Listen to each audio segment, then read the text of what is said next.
Rail লাইনে ট্রেনে কাটা পড়ে অন্তত ৭০ বছর বয়সী এক বৃদ্ধ মর্মান্তিকভাবে মৃত্যুবরণ করেছে চট্টগ্রামের হাটহাজারী উপজেলার ১১ মাইল ১০০ মেগাওয়াট পিকিং পাওয়ার প্ল্যান্টের ঠিক পশ্চিমে।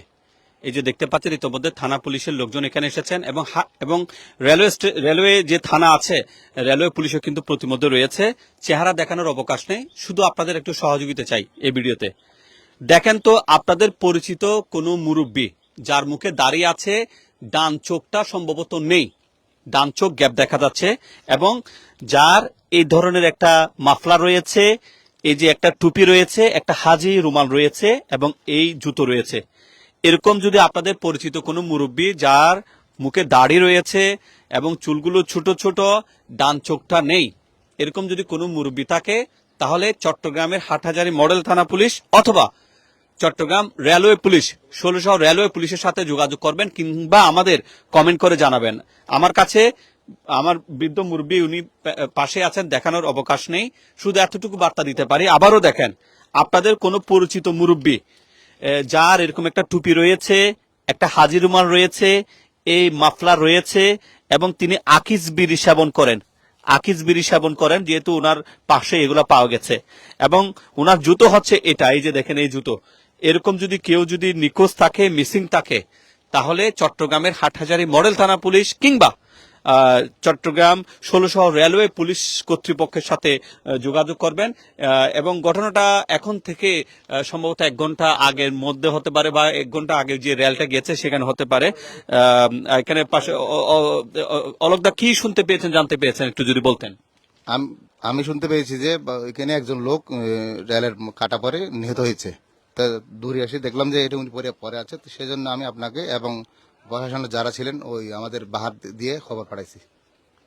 এই যে দেখেন ১০০ মেগাওয়াট পিকিং পাওয়ার প্ল্যান্ট, এটার ঠিক পাশে রয়েছে আপনার ১৬ অর্থাৎ যেটা নাজিরহাট থেকে আপনার চট্টগ্রাম রেলওয়ে স্টেশনে রেল যাতায়াত করে, সেই রেল যাতায়াত করার সময় এই অবস্থায় পাওয়া গেছে। ওনার পাটা এখানে রয়েছে, সেটা দেখানোর অবকাশ নাই।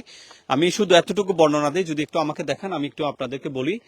ওনার ডান চোখটা সম্ভবত আগে থেকে নেই, যতটুকু চেহারা দেখতে পেয়েছি। ওনার দাড়ি রয়েছে মুখে, এবং চুলগুলো ছোট ছোট, বয়স ৭০ এরকম কিছু একটা হতে পারে, প্লাস মাইনাস, আমরা একটা ধারণা করছি। এবং এই যে এই মাফলার, এই যে দেখেন এই মাফলার, এই জুতো এবং এই যে একটা হাজি রুমাল এবং একটা টুপি রয়েছে। যদি একটা মানবিক বিষয়, আমরা একটু কথা বলতে চাইবো। সাব ইন্সপেক্টর ফখরুল ভাই আছেন। ফখরুল ভাই, আমরা তো চেহারা দেখাতে পারছি না, যদি একটু বলতেন মানুষকে কিভাবে সহযোগিতা করা যায়। যে আমরা থানা পুলিশের মাধ্যমে খবর পেয়েছি যে এখানে একজন লোক ট্রেনে কাটা পড়েছে, আর সেই সত্যতা পাইলাম। এটা যেহেতু রেলওয়ে পুলিশের এখতিয়ারে আমরা খবর দিয়েছি, ওনারা আসতেছেন, আমরা সার্বিক সহযোগিতা করব। যদি কেউ পরিচিত কোনো মিসিং থাকে, কোথায় যোগাযোগ করলে ভালো হয়? এটা আমাদের রেলওয়ে হাটহাজারী থানায় যোগাযোগ করতে পারে, অথবা ১৬ রেলওয়ে স্টেশন যে পুলিশ থানা আছে বা জিআরপি, ওখানে যোগাযোগ করতে পারে। সন্ধান পাওয়া গেলে আইনের ব্যবস্থা নেওয়া হবে। সাব ইন্সপেক্টর ফখরুল ভাই যেমনটা জানিয়েছেন, তাহলে আপনাদের সহযোগিতা আবারও চাই। আমি যদিও বারবার বলতে হচ্ছে, কারণ একজন মানুষের পরিচয় পাওয়ার জন্য এর চেয়ে আর বড় বড় কিছু হতে পারে না।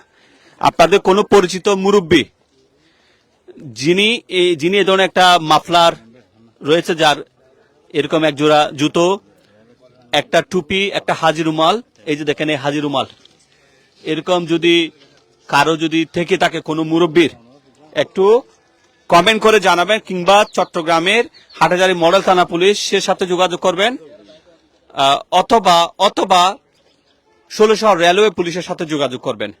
আমরা দেখি আপনাদের কোনো মুরব্বী যদি নিখোঁজ থাকে, আমাদেরকে কমেন্ট করে জানান। যেহেতু মুখটা রক্তাক্ত, চেহারা দেখানোর অবকাশ নেই, তবে একটা চোখ, ওনার ডান চোখটা আমরা অনেকটা দেখতে পাচ্ছি, মানে চোখটা খাটা অবস্থায় আর কি মনে হচ্ছে, চোখটা নেই এরকম কিছু মনে হচ্ছে। তো যে বা যারা এখন দেখছেন ভিডিওটা, দ্রুত সব জায়গায় ছড়িয়ে দেবেন। ১৬ মার্চ সোমবার ঠিক আপনার ৪টার পরে চট্টগ্রামের হাটহাজারী মডেল থানার ১০০ মেগাওয়াট পিকিং পাওয়ার প্ল্যান্টের পশ্চিমে, এখানে বড়ুয়াপাড়া, এখানে একটা পুল আছে বা কালভার্ট আছে রেলওয়ের, ঠিক ওই জায়গার কাছাকাছি একটা ঠিক এই জায়গায়, ঠিক এখানে বড়ুয়াপাড়া চিতা এলাকা, মানে যেখানে শ্মশান খোলা আছে, শ্মশান খোলার পাশেই এই জিনিসগুলো রয়েছে। ওনার বিচ্ছিন্ন হওয়া পাঁঠা এখানে রয়েছে। আসলে কি হয়েছে না হয়েছে এটা কেউ জানবে না, এটা শুধুমাত্র পুলিশ প্রশাসন এসে তদন্ত করলে জানা যাবে। আর যদি পরিচয় পাওয়া না যায় তাহলে করণীয় কি থাকবে এই ভিডিও যদি 2-1 দিন পরে দেখেন তাহলে করণীয় হচ্ছে যে পুলিশের লাশ উদ্ধার করে পোস্টমর্টমে পাঠাবে এবং পোস্টমর্টম হওয়ার পরে আঞ্জুমানে মুফিদুল ইসলামকে ফিঙ্গারপ্রিন্ট দেবে, আরো অনেক কিছু বিষয় আছে। যদি কোনোভাবে শনাক্ত না হয় তখন আঞ্জুমানে মুফিদুল ইসলামকে সে লাশ দেয়া হবে। যে যখন থেকে ভিডিও দেখেন 16 মার্চ এই লাশটা এখানে উদ্ধার করার প্রক্রিয়া চলছে। এরপরে যদি কেউ আসেন হয় হাটহাজারী মডেল থানা পুলিশ অথবা চট্টগ্রাম 16 রেলওয়ে পুলিশের সাথে আপনারা যোগাযোগ করবেন। মানবিক দৃষ্টিকোণ থেকে ভিডিওটা শেয়ার করবেন এমনটা প্রত্যাশা। আর দেখেন এই আলামতগুলো যদি কারো কোনো ব্যক্তির হয়ে থাকে আপনাদের পরিচিত একটু আমাদেরকে কমেন্ট করে জানাবেন। আসসালামু আলাইকুম।